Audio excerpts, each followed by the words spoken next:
it's a combination of feeling the room, listening to what's gone before you, seeing how the crowd are going. So the skill is playing the tracks that you want to play and that you think are great to a crowd in a way that makes them understand it's great as well. I remember we did a company half marathon, I think, within the first month or two. So it was very much like, right, got 2 months to train for a half marathon. And you're seeing all these people and you're sort of picturing them and imagining them, thinking, is that a SOAR customer? You're like, yep, that could be a SOAR customer. And you're sort of really seeing the people who are basically going to be running in your kit. It's been something that we've taken time to really think about. We've lived and breathed running, and we've thought about the challenges. And we know this is the best solution. And I don't think other people are offering the best solution. They're offering a solution. I think it's also imperative that I am a runner if I'm going to design running apparel. I can't profess to design great running product if I don't know how said product should perform. It's exciting because there is a purpose behind it. We are making a running apparel and we know that they're really, really good. You put it on and it feels like something that you should run fast in. The runner's high, in inverted commas, which is definitely a thing, we all know what the runner's high is. Well, that high is multiplied by 10 at the end of the race. And halfway through you might think, why the hell am I doing this? And at the end, you're going to go, get me back to the start line straight away. Okay, well, there we go. 5, 4, 3, 2, Excellent, guys, really good. off you go! 10K runners after sport, 10K runners out. How are you, matey? I'm good. Good. Come on in. I'm just going to make a cup of tea. Oh. So if you just want to just clip it to your on lapel on your jumper. So, is that high enough up? Yeah, do you want to just... Yep. Can you hear me? I had muesli, croissant, and a lot of coffee for breakfast. A lot of coffee. Test. Yeah, that's great. Great. Right. I'm Tim Soar, and I'm the CEO of the business and creative director. What I was dissatisfied about was that I wasn't making it. To put it simply, I was dissatisfied about the fact I wasn't doing it. I guess as any sort of creative person, you want to make your mark, and I wanted to make my mark within a sport that I loved. I thought it was just going to be about doing it a little bit better and making it look a bit better and that stuff, with no idea about actually what the brand is, and the brand is a pure high-tech product brand, which is something quite different to what I initially imagined it. So, the reasons were purely selfish wanting to do it. Originally, I wanted to do it because I wanted to do it. So my name is James Ballard and I am COO at SOAR Running. I think it was the opportunity to be first in and be able to actually see something from pre-revenue, basically. So we started trading about 3 months after I joined, and there was this huge anticipation of what's going to happen.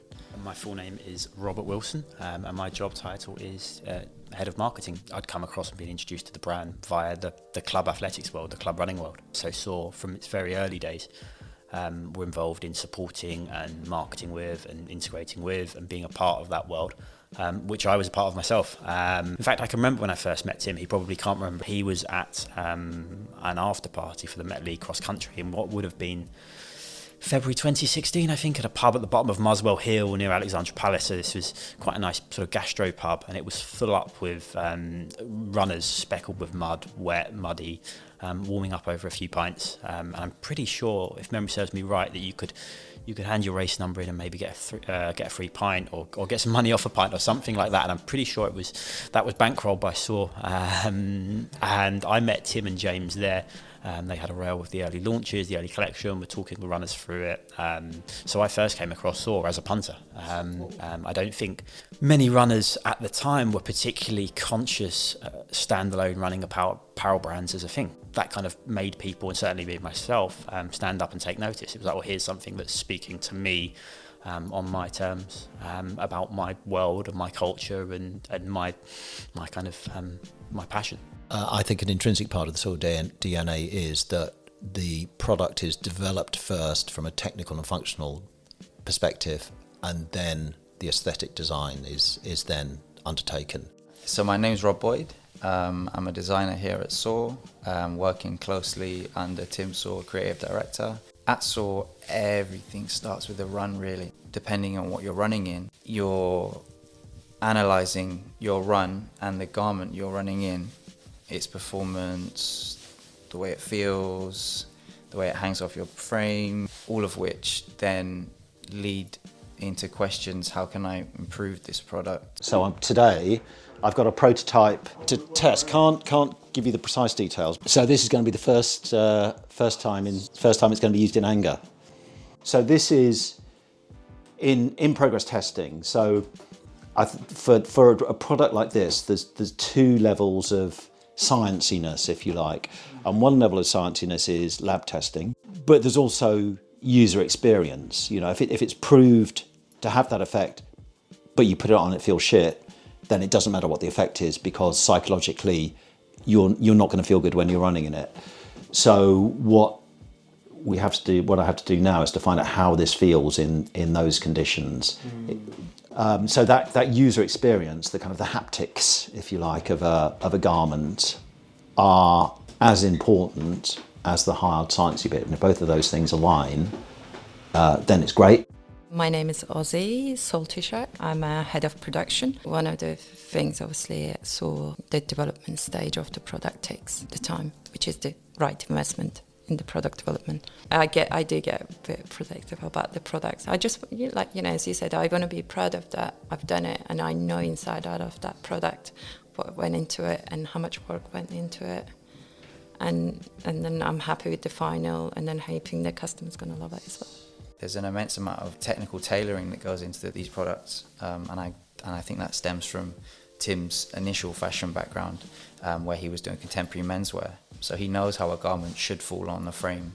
For me, there are a few really key parts of a garment that have to work, and if they work, by and large, the garment works. So on tops, it's predominantly for me about the armhole. So if it's a long sleeve top or a short sleeve top, any top that has sleeves, if you get the armhole fit correct, the rest of the garment will follow. On shorts, it's all about the front hem, because your legs going forwards and up when you're running. So the front hem balance is really crucial. Well, front hem and line are obviously in shorts. That's another really, really important area, because it's so, if you get it a bit wrong, it's so uncomfortable. It's cut perfectly for the running stance, so you'll see it on a hanger and you'll notice the shaping in the sleeving and the back paneling when you're wearing it and you are in your running stance. It's unnoticeable. I have a love of fabrics that comes from menswear, but particularly fabric is it's the engine room of any sports garment. If the fabric's wrong, the garment's never going to work. Yeah, I mean, one of the mills that we use a lot, the French mill, their background is silk. And so the quality of their fabric is, a lot of it's born from the fact they were silk weavers, so they're used to weaving a very high quality fabric. And that, it drapes really well. Not only does it just perform, but it also drapes really well, and the hand feel of it's really nice. So yeah, all of those things are important. It's like the kind of tactile experience of vinyl. There's a tactile experience when you unbox your running kit. If it feels fantastic, then that gives you a little bit of an extra, and the same way to listen to your kind of boost track before your race. All of that stuff, I think, is really important in the mix. Things need to, if possible, feel beautiful and be lovely to wear and perform really well for their intended purposes. And if you tick all of those boxes, then the customer experience is really good. With our new Ultra Jacket 2.0, Tim worked out a way to develop a waterproof fabric with no membrane, but with a high DWR rating. And he did so by plasma etching the DWR. Plasma etching is a way to embed the DWR into the fabric, as opposed to just giving the fabric your average DWR wash. You're building it into the fibers. It makes the DWR last longer, but it also removes the initial need for a membrane. So the fabric's more breathable, yet it's more waterproof. I think that was a bit of a breakthrough there. I haven't seen any other companies do anything like that. So all fabrics that are unique to SOAR, they're all patented designs. So a customer buying a SOAR won't be able to find that fabric in any other product on the market in running apparel? No. And I think that level of detail you can only acquire by really trial and testing these garments. So, yeah, back to the run. Running to all of us means a lot of different things, and we all run, different distances, different speeds, and I think everyone has a lot of respect for each other's different runs. When I first joined, everyone runs. I mean, I'm talking about running. Maybe this is a sign. I've been always postponing running. One day I went for a run just before work. So I really enjoyed that run, and a couple of days later I went for a kind of a long run for me, I guess. Did about 5.5 kilometers. The most important thing was I was absolutely buzzing with excitement, and I was like, all right, I think this is it then. I've been running for about just over 2 years now. Basically, when Tim gave me the job, he just said, start running. Joined a running group, a bunch of like-minded creative people, running ever since. It began out of a need and a desire to get fit in my 40s, I guess. And it's built and built and built, and it's built a lot recently. Like a lot of people, when you're a kind of a late adopter of sport, you become a kind of evangelist. For me, it's still a new thing. So I run 6 days a week. After working is the thing I do most of all, after my 9-to-5 job. Is it a big thing when you can't run? Yeah, hell yeah. It was a marathon, and it was a bit of a disaster. I was the guy coming from the running company. Everyone's like, yeah, he's going to do a good time. It's going quite well until sort of mile 20, 21. I felt my legs going. I was like, Christ, I'm in a bit of trouble here. I'm more suited for shorter distances. That's the party line anyway. Running was this really quick, accessible thing, and it gave me this huge sense of well-being, these huge endorphins. And of course, when you start running, when you begin, the improvement curve is so steep. None of my peer group or my friends really ran or were aware of running as a thing. So it also felt as if I kind of had this secret world that was just mine. The buzz around running within this company just makes you want to run more. Whether you run 3K or you run 10K or you run 20, you're always a better person after you've done so, right?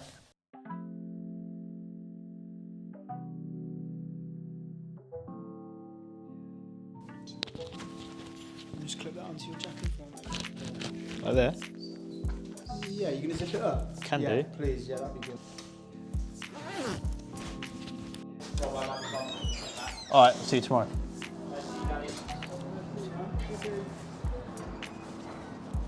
Let's go to the square, it's nice. Do you know Hoxton Square? The day you run your PV, nobody can ever be 100% certain that they're going to run faster than they ever have done before, because they've got no evidence about it. They can't prove it. You have to just go out and do it and take the risk and put yourself in a slightly uncomfortable position. And it's the same thing with building a brand. I think it's really led by Tim, and I think what's been great about Tim is that he has fewer preconceptions about running and runners and what running could and should be and what running clothing could be. And I think that comes from being a creative and having that inquisitive mindset and having worked with great people who have done things differently. Tim's given us confidence to stick with things and try things and make them happen. It would be easy to go away and create a running brand or a business or products around what you think people should like or what an outsider would think running should be like. But I think you have to be kind of living and breathing it and going much more on your gut and your instincts. And I think that's what Tim's done, and I think it's what's been really great. And I think something that Tim's definitely led the way on, and I think looking back has been a real strength for the business, is when something is obvious to everyone, it's far too late. The moment's past where everything's obvious. It's about making the decisions back before it is obvious. When people have got those seeds of doubt, because if people aren't doubting you, I don't think you're pushing boundaries anywhere near enough. And you have to learn to trust your judgment. And that takes a long time to really learn to trust your judgment and just go, okay, I'm confident enough in my judgment on this that I'm going to invest X tens of thousands of pounds into getting it produced and putting it out into the market. That applies at a kind of micro level with an individual product or a feature in the product, and a macro level in your brand. And if you don't have that confidence, if you don't really understand what your brand's about and have confidence in that, then you become a copyist in the bad sense, that you start looking at what everyone else is doing because you're not confident in what you're doing, and you'll try and have a bit of that and a bit of this and a bit of the other, and then you have no personality. So yeah, that trusting your judgment, that's a key part of becoming a mature, creative. It's true of running a business. I think it's true of running it's true of anything. The culture of the brand that I find most endearing is that everybody has the opportunity to influence every single thing. Should we go downstairs? I want to get a few more samples from your record collection. Great, okay. Excellent. I got stuck in an enormous hole working with a client who was an absolute nightmare, and I was just getting nowhere with it. And so I had to ask a DJ I didn't really know to come in and help me. And he went, oh, just put on stuff like this. And this was the first track he played, and I was just completely gobsmacked. SOAR has got my name above the door, but SOAR isn't me. You know, what Rob Wilson and James Ballard and Rob Boyd and Ozzy have to say about the brand, that's just as important as what I have to say about the brand. They're part of the team, and you have to let those people in so they can flower and bring out their own creativity and skills and skill sets and all of that stuff. Learning that was an absolute, you know, it was a bit like listening to this track the first time. It was like of course, why didn't I think of that? Why did I know that? Why isn't it obvious that's the way you have to do it? So I think the sort of validation happens when you send the product out into the big wide world, when it goes on sale. When I see and I hear our customers using our products and loving them, that's fantastic, you know, and that's the ultimate accolade as far as I'm concerned. If people are putting their, you know, spending the hard-earned money to buy something and it's really working for them, that's great. Can you hear me? Yeah, can you hear me? Start video. My name is Mohammed Hashi. I'm a middle distance runner. My name's Emmy Collinge, and I'm a mountain runner and road runner, and I work in the sports industry as a photographer and translator. My name is Lee Goldup, and I'm the men's ready-to-wear buyer at Brands, which means I buy clothing essentially. I'm Matt Horrocks. I work for a media company called Courier. And that's Sir James Dyson. The first thing I noticed was that it was running clothes that were designed by runners for runners. I haven't felt that when I've worn running gear from other manufacturers. They just seem to naturally work, the fitting and the practicality of them. Whereas other running clothes, they're just running clothes, and the people who designed them hadn't really thought how they were going to be used. I've had the pleasure of knowing SOAR since it was a really small brand, and I think what's always struck me is that they're doing things differently. Everything that's coming out of the company is not your usual running wear, and that's what's so exciting. From my own work and my own experience of racing at the highest level and working in the sports industry, you really learn to appreciate quality. Amazing how a piece of clothing can spark a conversation, right? I first heard about SOAR probably 2 or 3 years ago now. You know, I'd kind of always keep my eyes peeled for interesting brands with a cool story and making good products. And I can remember the very first item that I purchased from SOAR was a pair of speed shorts. Yeah, I never looked back. I put them on and immediately the fit was perfect. The fabric was just what I was looking for. I didn't stop wearing them after that. As soon as you put the SOAR kit on, you can just feel the material is so different. It's not like any other. It's quite stretchy, it's flexible, it fits really, really well. One of the things I think SOAR do very beautifully as a brand is that they cater for different types of runners. You know, they've got the elite guy down. If you're trying to run a 2.5 hour marathon, you know, you've got the product from SOAR. They've also got the guy covered who's just running an easy 5K or going running after work with his friends, you know, like the less elite kit. They've got that guy covered. And then more recently, they've got the trail guy covered as well. And there's not many brands, I don't think, that are covering those three consumers.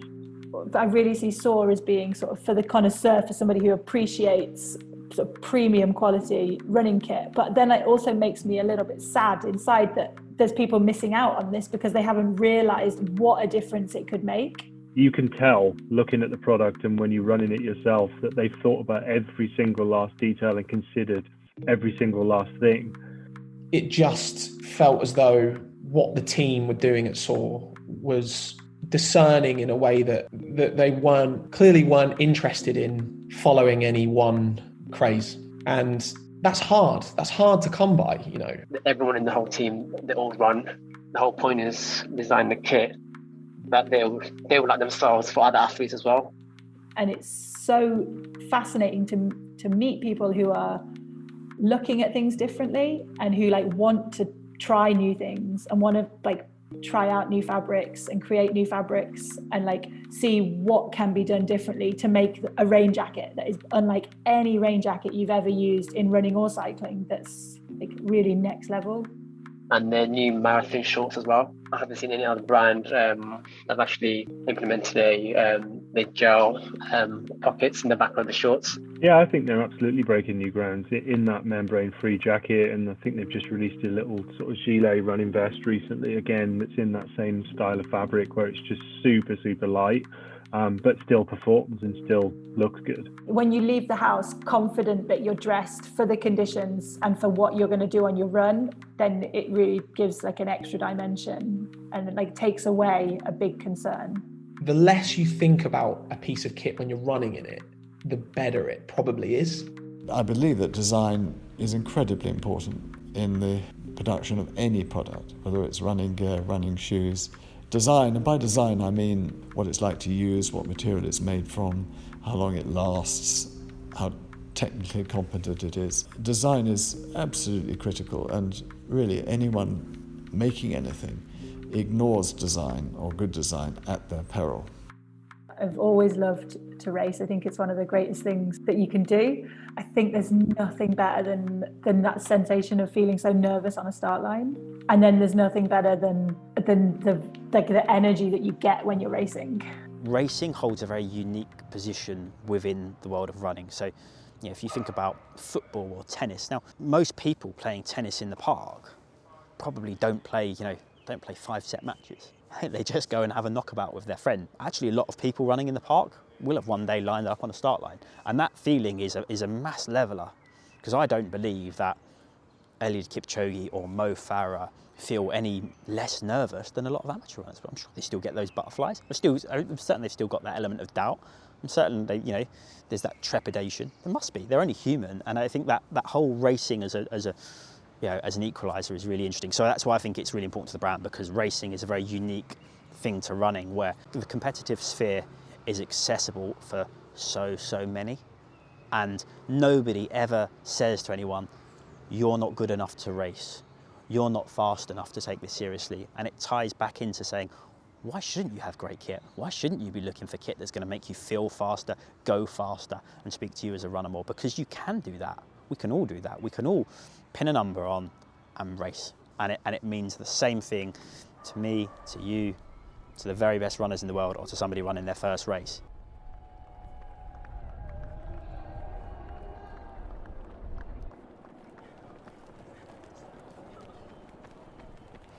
It starts apparently straight down there, just a little bit further down there, about couple hundred metres down there. Yeah, it's flat, but then there's some inclines down at the other end. Nothing really, but by when you're knackered, they're going to feel like when you're knackered, it's going to feel like Alpe d'Huez. Do you get nervous before a race? You always do, and I don't know why. Because as we said earlier, no one's looking, no one cares. You're the only person that cares. So why do you get the kind of butterflies? You just do. I think it's very easy to get bogged down in training, and the training becomes the focus rather than what the training is for. So I think that's a common mistake, and I've certainly done it in the past. You spend your whole time training, and then you're terrified to actually put it down on the line for the race. And that's not to say that we've got lots of customers who don't race at all, and their running is just as valid as mine. But for me, and for a lot of people who like the brand and people who work, certainly all the people who work in SOAR, I guess it's where you lay it on the line, isn't it? That you lay it on the line in the way that you can't do in training. It feels like my first connection with SOAR was connecting it with racing. Well, I think that's a place where you can validate your technical claims most easily. I'm testing one of our new super duper sci-fi vests, and most definitely there'll be some product. I'll have my product developer head on some of the time for sure. Yeah, it's going to be interesting to see. So because I really don't know, I haven't raced in it at all, so it's going to be really interesting to see what it feels like. I have to say, it looks like, I guess because there haven't been any races, it looks like there's in fact more good runners than I expected. One person. Keep coming down for me. One clear coat. The start is definitely not the favourite bit, no. The end is definitely the favourite bit. Okay, well, there we go. 5, 4, 3, 2, 1. Off you go! 10 runners on first four. Nice strong run tonight. Go on, Tim, to the finish.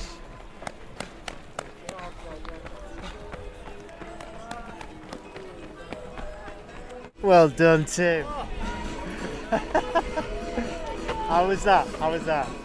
The fact it was 4 laps rather than the 3 I expected was that's best 10k time I've run in 2 years off no speed training, just tempo work. And the vest is definitely a thing. It's definitely his product, yeah. It's that bit where you say, where we're talking about where you can't look to either side, you can't see what other people are doing. And it's the same when you're in the middle of the race and you've got someone on your shoulder and they're breathing really heavily and they're breaking your concentration, and you've just got to ignore that and focus on your own race. And that's, I think that's true of developing a product or running a business, or you just have to stay in your own zone. So, yeah, back to the run.